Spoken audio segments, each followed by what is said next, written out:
Alors, salut. Voilà.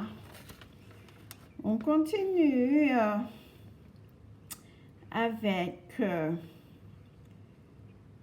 des leçons très importantes concernant les influenceurs sur la toile. Chaque influenceur a pour objectif premier de persuader, de convaincre son audience à épouser sa ligne de pensée ou à acheter des produits, des services, des marchandises. Nous devons concéder que utiliser l'art de la parole pour convaincre les autres n'est pas acquis. C'est pas du tout facile. Et il faut retenir que persuader, ce n'est pas manipuler. Ce n'est pas non plus intimider. L'art de la persuasion commande certaines connaissances et attitudes. Nous parlerons ici de la communication positive que chacun peut utiliser pour maximiser ses revenus sans toutefois aliéner le pouvoir d'achat des éventuels clients. C'est une méthode aussi, la communication positive, elle s'utilise aussi pour haranguer la foule ou convaincre qui que ce soit à faire quoi que ce soit. Voilà.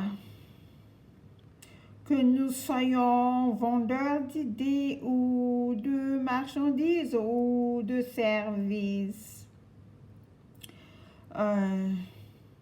nous devons garder en esprit ce principe universel qui est que l'être humain est intrinsèquement un être émotif. Donc, nous savons, nos décisions, très souvent d'acheter, n'obéissent pas forcément à une certaine logique. Voilà, on peut être subjugué par le verbe, la maîtrise du verbe, l'art oratoire, ou bien l'aspect extérieur de la chose, quelque chose comme ça.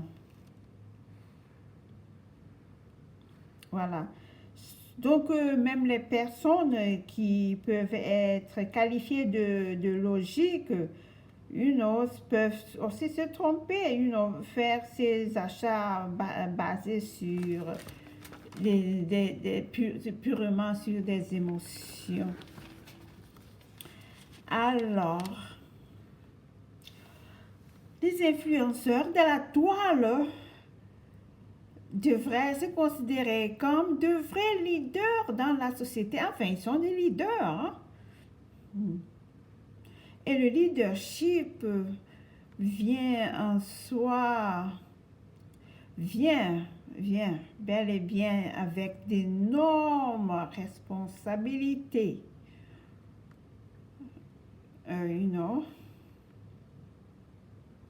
Donc, un leader devrait fournit de très grands efforts pour maximiser ses talents, ses forces, ses atouts, tout en minimisant ses ombres de faiblesse. Les talents sont éminemment personnalisés et ne se ressemblent pas généralement. Chaque personne, chaque leader a des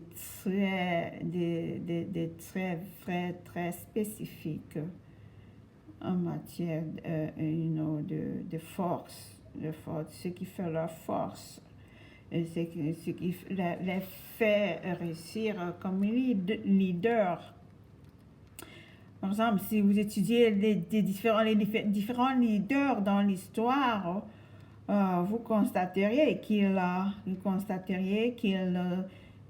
ont des différences et des similarités qui les définissent et les propulsent au succès, à la gloire.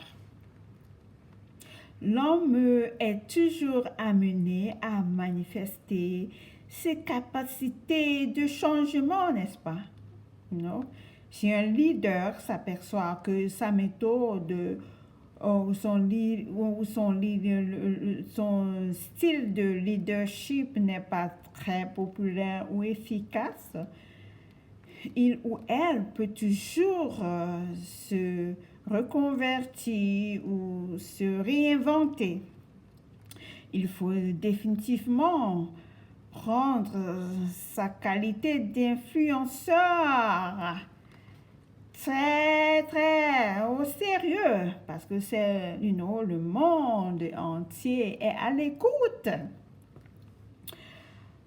Ok, plus nous avons un esprit aigu, subtil, adaptable et flexible, le plus facilement nous nous soumettrons aux impératifs de changement, et c'est une très bonne chose.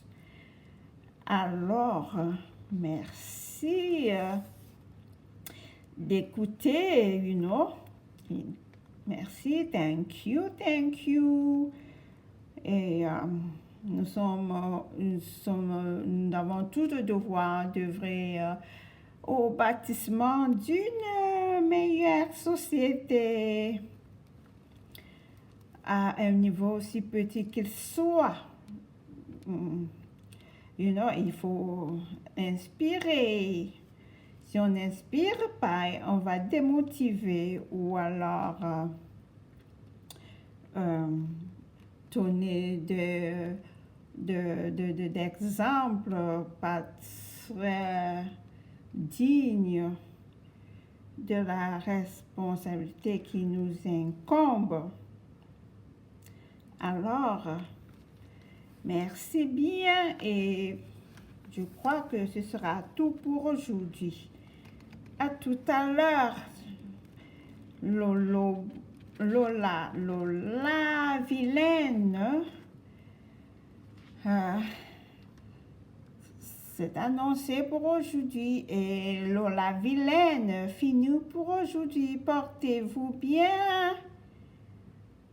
All right. Thank you.